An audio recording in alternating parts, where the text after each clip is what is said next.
Yesterday, this pepper plant was covered in flowers. This morning, almost every one of them is on the ground. The leaves still look perfect.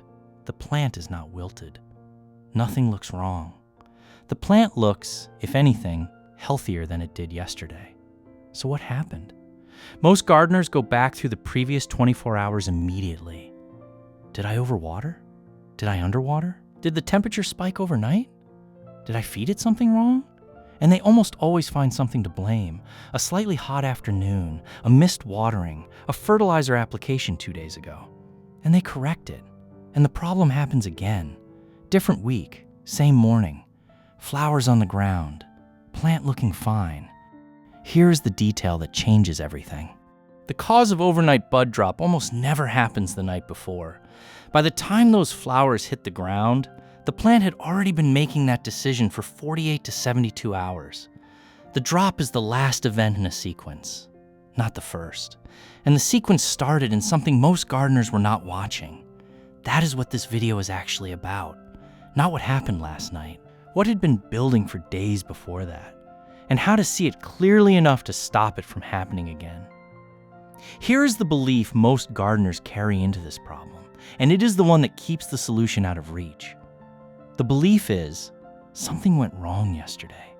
It feels logical because the timeline seems to support it. The plant was fine, then overnight it was not. So the gardener looks for what changed in that window and tries to undo it. They water differently, adjust feeding, try to recreate the conditions from 2 days ago. And for a few days, it seems like it might be working. Then the buds drop again. Here is why that cycle keeps repeating. Pepper plants do not respond to single events. They respond to accumulated patterns. One hot afternoon does not cause bud drop. A pattern of hot days and cool nights, running for several days consecutively, does. One missed watering does not cause bud drop. An unpredictable moisture cycle over a week or more does. One pruning session, one fertilizer switch, one transplant. Each of these can trigger a drop, but not because of the event itself. Because of what it represented to the plant, a sudden disruption in an environment that was already becoming harder to read. The bud drop you saw this morning was not a decision your pepper plant made last night. It was a decision that had been building for days, in conditions you probably were not tracking. That changes the question entirely. Not, what did I do wrong yesterday? But, what has my plant been experiencing for the last week? Those are different investigations. They lead to different answers, and only one of them leads to a fix that actually holds. 2 pepper plants, same garden, same week. One receives water on Monday, Thursday, and Sunday. The other receives water whenever the gardener gets to it, sometimes daily, sometimes every 4 days, depending on how busy the week gets. By the end of the month, the first plant is loaded with fruit. The second has dropped 2 rounds of buds and produced almost nothing. Total water received across the week? Nearly identical. Here is the thing that surprises people. Pepper plants are not looking for perfect conditions. They are looking for consistent ones. A pepper plant growing in slightly too warm conditions but stable ones will often outperform a pepper plant in ideal conditions that keep shifting. The plant is not measuring whether today was good. It is measuring whether it can predict what tomorrow will bring. When the environment becomes unpredictable enough, when the plant cannot reliably read what is coming next, it makes a specific calculation. It cannot afford to invest in flowers and fruit that may not survive whatever the environment is about to do. So it drops them. All of them. Then it goes back to growing leaves, which is a much cheaper investment to maintain under uncertain conditions. Pepper plants don't reward perfection. They reward consistency. That is the whole principle. Everything else in this video is a version of that sentence applied to a specific situation. There are 3 ways a pepper plant's environment becomes unpredictable. Each one looks slightly different on the plant, which means you can identify exactly which one is affecting yours. The first is temperature instability. The plant looks healthy. Growth is normal, but buds keep dropping, and it seems to happen after certain nights that were noticeably cooler than the days that preceded them. Here's the specific detail almost nobody mentions. The trigger is not the low temperature. It is the gap. A night at 55 degrees after a day at 60 degrees barely registers to a pepper plant. A night at 55 degrees after a day at 85 degrees is a completely different signal. The plant experiences that swing as environmental uncertainty. It cannot tell if it is heading into a warmer season or a cooler one, whether conditions are improving or deteriorating.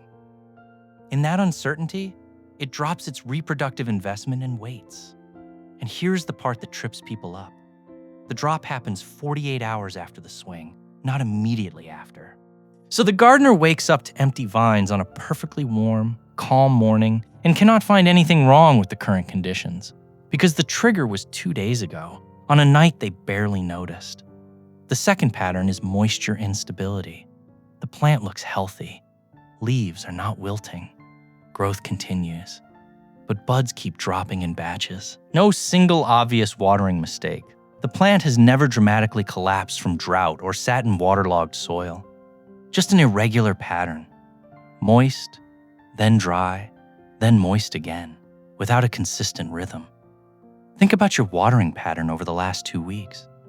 Not how much you watered, how consistent the timing was. That one question often identifies this cause faster than anything else. Here is something that surprises most people. A pepper plant watered every 3 days on a reliable schedule, even if it gets slightly dry between sessions, will often outperform a pepper plant checked 3 times a day by a gardener who waters whenever it seems to need it. The first plant can predict its moisture environment. The second cannot. Predictability is what the plant is measuring, not perfection. The third pattern is sudden change. The plant was growing well. Buds were forming. Then something shifted. A transplant, a heavy pruning session, a switch to a different fertilizer, a repotting. Shortly after, the buds dropped. The intervention felt like helping. The plant registered it as destabilization. Anything that suddenly redirects a pepper plant's resources reads as environmental instability. A heavy pruning session removes a significant portion of leaf mass overnight. The plant's ability to produce energy drops suddenly, and it responds by dropping its most expensive investments first, which are the developing buds. A transplant severs part of the root system. A fertilizer switch changes the nutrient signal the plant has been reading. Each of these is not inherently wrong. The timing is wrong. The suddenness is wrong. The same pruning, done gradually over 2 sessions spaced a week apart, causes a fraction of the bud drop of the same pruning done all at once. Gradualism is what separates a helpful intervention from a destabilizing one. Which of those 3 patterns sounds like what your plant has been experiencing? Drop it in the comments along with your growing zone. I read everyone. Here is why all 3 cause the same symptom. Pepper plants evolved in narrow, consistently warm environments. Unlike tomatoes, which develop stress tolerance across a wide range of climates, peppers calibrated their reproductive system around consistency as the primary signal for safety. When conditions are consistent, temperature, moisture, nutrient supply, physical structure, the plant reads that as a stable environment, safe for the energy-expensive investment of fruit production.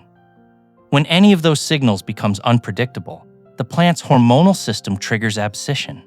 That is the active, deliberate process of dropping buds, not passive loss. The plant is cutting them off as a resource conservation decision. Keep in mind what this means practically.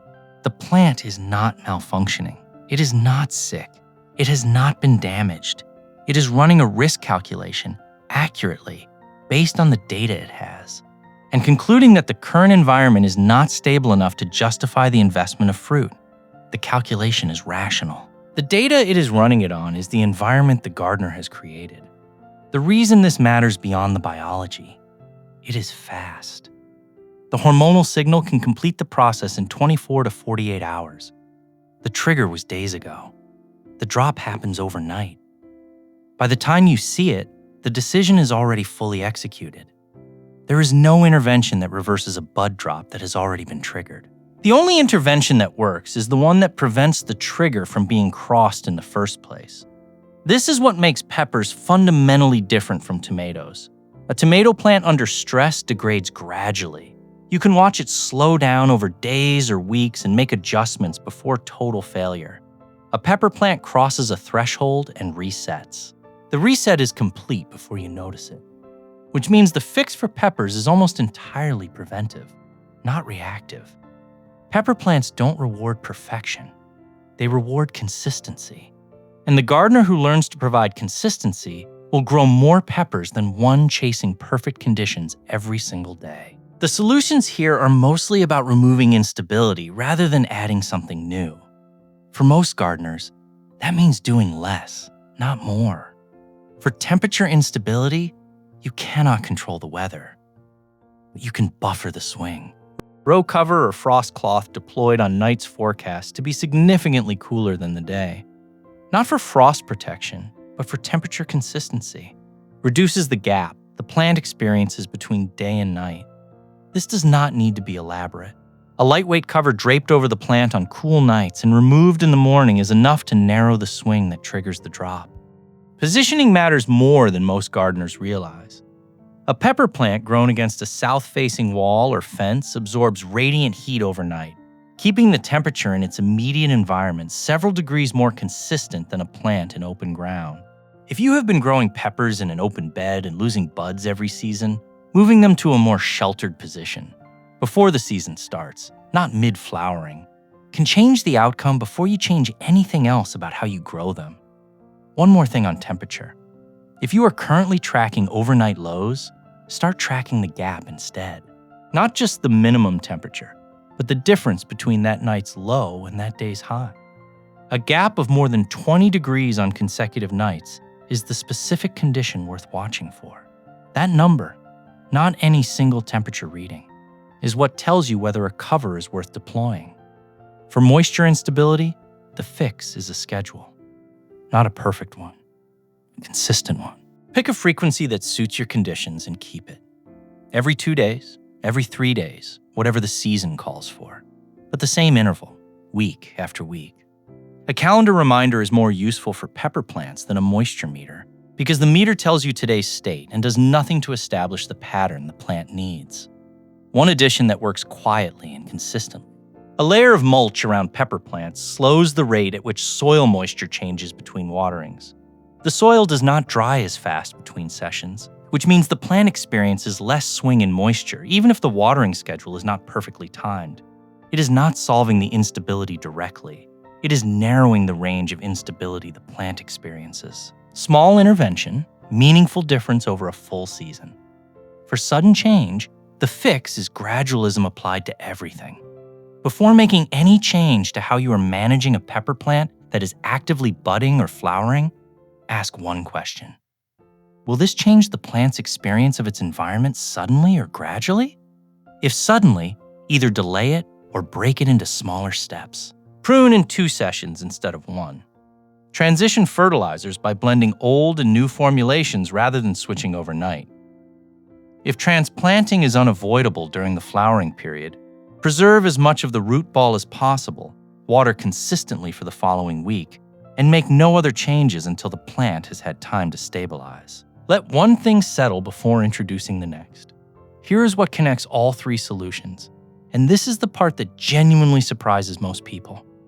The gardener losing peppers to bud drop every season is almost always a gardener who is trying hard, watering carefully, feeding regularly, checking the plant constantly, responding to every change they notice. And the irony is that all of that active, attentive management is often exactly what is creating the instability the plant is responding to.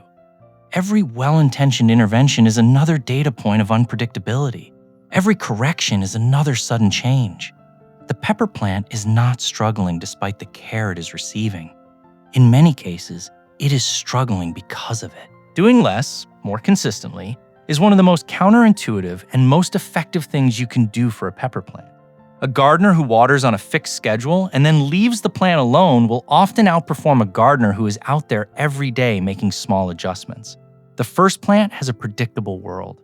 The second one does not. If this reframed how you think about peppers, the next video in this series covers cucumbers. Why a healthy cucumber plant produces tiny fruit that stops developing before it reaches full size. Same diagnostic approach, completely different plant behavior. Subscribe so you see it when it drops. Go back to that plant from the start. Flowers on the ground. Leaves perfect. Nothing visibly wrong. Those flowers did not fall because of anything that happened that morning. They fell because the plant had been keeping score for days, tracking the consistency of its temperature, its moisture, its physical structure. And at some point, the score crossed a line. The drop was the announcement. The decision was made long before that. Most gardeners walk out to that scene and immediately ask, "What did I do wrong?" The better question, and the one that actually leads somewhere, is, what did my plant experience in the days before this that felt unpredictable? That question has an answer, and the answer has a fix. That decision is reversible. Not by reacting to the morning you find flowers on the ground, by building the kind of consistency that means the plant never reaches that point in the first place. There is a version of pepper growing that feels like constant firefighting, always reacting, always trying to figure out what just went wrong, always a step behind the plant. And there is a version that feels almost boring in the best way. A schedule that holds conditions that stay within a reliable range, and a plant that flowers and sets fruit steadily because it has no reason to do otherwise. The difference between those two experiences is not skill.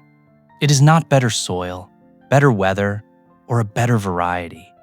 It is the one thing pepper plants are actually asking for. A pepper plant that trusts its environment produces fruit. Not because conditions are perfect, because they are predictable. That is the whole thing. And now you know how to build it.